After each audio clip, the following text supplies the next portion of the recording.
आपका स्वागत है हमारे channel code with Nitesh Negi में।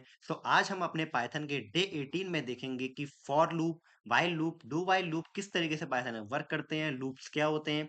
एक प्रैक्टिकल यूज केस से इस चीज को समझेंगे। तो चलते हैं अपने नोट्स की तरफ और देखते हैं उस चीज को। सो ये हैं आपके नोट्स जो आपके बहुत काम आएंगे। मैं आशा करता हूँ कि आप इस नोट्स को भी पढ़ते होंगे और इसको नोट्स बनाते होंगे। तो शुरुआत करते हैं अपने आज के टॉपिक की, जो है लूप्स इन पाइथन।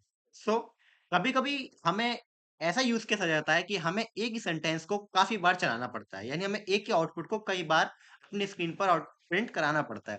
तो हम उस चीज़ को करने के लिए क्या यूज़ करते हैं? लूप्स को यूज़ करते हैं। तो बेसिकली ये फंडा था लूप्स का पाइथन में। अब इसकी एक डेफिनिशंस को समझेंगे और उसके बाद यूज़ केस को देखेंगे और देखेंगे कि पाइथन में किस-किस टाइप के लूप्स होते हैं। इस वीडियो में हम केवल फॉर लूप को कवर करेंगे। अगली वीडियो में डू व्हाइल और व्हाइल लूप्स को कवर करेंगे और मैं ये भी बताऊँगा कि पाइथन में डू व्हाइल लूप क्यों नहीं होते हैं। ठीक है? तो चलते हैं अपने फॉर लूप के कंटेंट को देखते हैं, इसको पढ़ते हैं और इसकी प्रैक्टिकल नॉलेज के संग प्रैक्टिकल यूज़ केस को देखेंगे।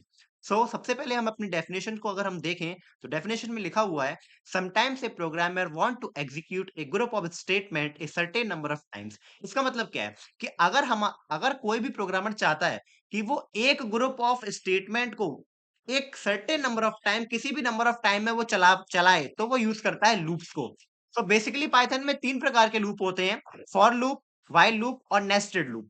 एक-एक करके इस चीज़ को समझेंगे और इसका यूज़ केस देखेंगे। सबसे पहले हम देखते हैं फॉर लूप को। For loop can iterate over a sequence और iterable object in Python. Iterating over a sequence means iterating over strings, list, tuples, set and dictionary. इसका मतलब ये है कि हम पाइथन में इतने डेटा टाइप्स को, जैसे लिस्ट हो गया, टपल्स हो गया, सेट हो गई, डिक्शनरी हो गई, ठीक है? एरे हो गई, इन सब चीज़ों को हम क्या कर सकते हैं? इटरेट कर सकते हैं। मतलब न वर्ड बाय वर्ड उसको प्रिंट करा सकते हैं। जैसा कि आपको एग्जांपल में दिखाई दे रहा होगा, कैरेक्टर बाय कैरेक्टर हमने इसको प्रिंट कराया है। जैसे कि मैंने एक स्ट्रिंग ली है अभिषेक नाम की, उसमें मैंने फॉर लूप लगाया है, फॉर आई इन नेम। यहाँ पे आप आई दे सकते हो, कैरेक्टर दे सकते हो, कुछ भी दे सकते हो और जो आप यहाँ पे दोगे ये फॉर लूप के संग, उसको आपको प्रिंट स्टेटमेंट में भी मेंशन करना पड़ेगा। तभी आपका जो आंसर आएगा वो ठीक आएगा। इसी तरीके से आप लिस्ट को इटरेट कर सकते हो, टपल्स को इटरेट कर सकते हो, डिक्शनरी को इटरेट कर सकते हो एंड दैट्स इट।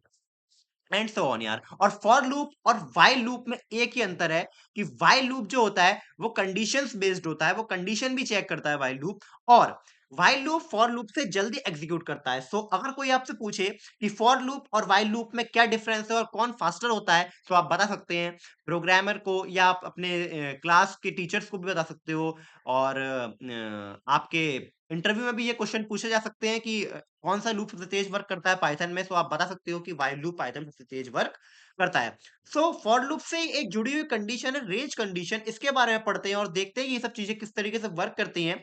सो यहाँ पे आपको दिखाई दे रहा होगा range. What if do want to be iterate over a sequence. मतलब कि आप कितनी बार उस चीज को, सीक्वेंस को इटरेट करना चाहते हो। What if you want to for loop a specific number of time. आप कितनी बार उस फॉर लूप को चलाना चाहते हो।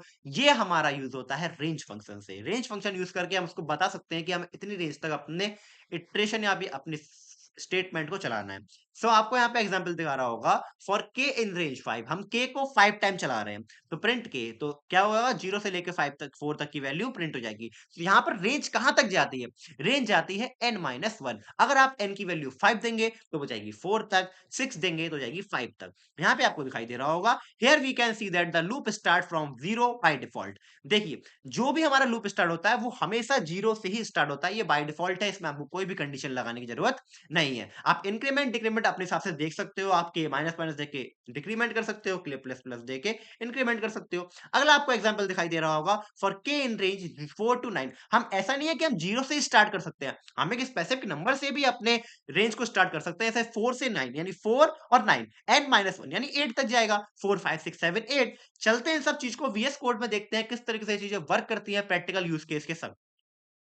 हमारा VS कोड ओपन हो चुका है। सबसे पहले हम अपनी एक स्ट्रिंग को इटरेट करेंगे, तो बाकी सब चीजों को हम कर देते हैं कमेंट आउट। अपनी स्ट्रिंग को इटरेट करने के लिए हम करते हैं इसको रन।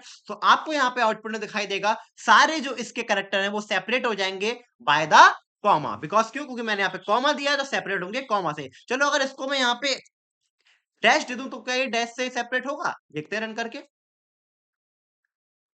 यहाँ पे आपको दिखाई दे रहा होगा ये डैश से सेपरेट हो चुका है। नेक्स्ट अपना एग्जांपल देखेंगे, जिससे हम और क्लियर क्लियर होगा हमें।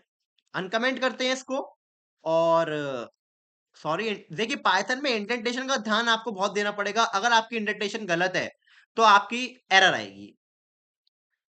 इंडेंटेशन और semicolon is much necessary for the Python coding. So यहाँ पे आपको दिखाई दे रहा होगा red, green, blue, black. So कार सारे कलर्स यहाँ पे मैंने फॉर एक्स इन कलर दे रखा। आप चाहो तो फॉर कलर इन कलर्स पे कर सकते हो, बस आपको प्रिंट यहाँ पे कलर करना पड़ेगा। तो आपके सारे कलर होंगे वो एक लाइन से प्रिंट हो जाएंगे। देखिए यहाँ पे दिखाई दे रहा होगा आपको। सो अगला मैंने जो रेंज आपको बताई थी उसका एग्जाम्पल मैं आपको बताता हूँ। सो यहाँ पे आपको दिखाई दे रहा होगा फॉर मैंने के चलाया है 5 तक। तो देखते हैं हमारा किस तरीके से वर्क करेगा। सो यहाँ पे 0 to 4 चल गया। आप इसको 100 टाइम भी चला सकते हो, कोई कोई बाउंडेशन नहीं है। 100 टाइम चलाओगे, देखिए ये हमारा 0 से लेकर 99 तक प्रिंट करके देगा हमको। देखिए दे दिया उसने 0 99 तक। सो इस तरीके से हमारे पाइथन में रेंज फंक्शन वर्क करते हैं। अच्छा, चलिए मैं आपको एक और यूज केस यहाँ पे बता देता हूँ। आप 4 से लेके 10 तक चलाइए। 4 से लेके 10 तक चलाते हैं, देखते हैं क्या होता है। 4 से लेके 9 तक जाता है या नहीं जाता है? देखिए 4 से लेके 9 तक। तो आपको अगर इस ये भी पूरा कॉन्सेप्ट समझ में आया हो तो वीडियो को लाइक करें, शेयर करें, कमेंट करें और सब्सक्राइब करें मेरे चैनल को। हमें और मोटिवेशन मिलेगा और भी अच्छी वीडियोस को बनाने के लिए। Thank you for watching this video guys. आने वाली वीडियो के लिए सब्सक्राइब कर लें। अगली वीडियो में हम व्हाइल लूप और डू व्हाइल लूप को समझेंगे। Thank you.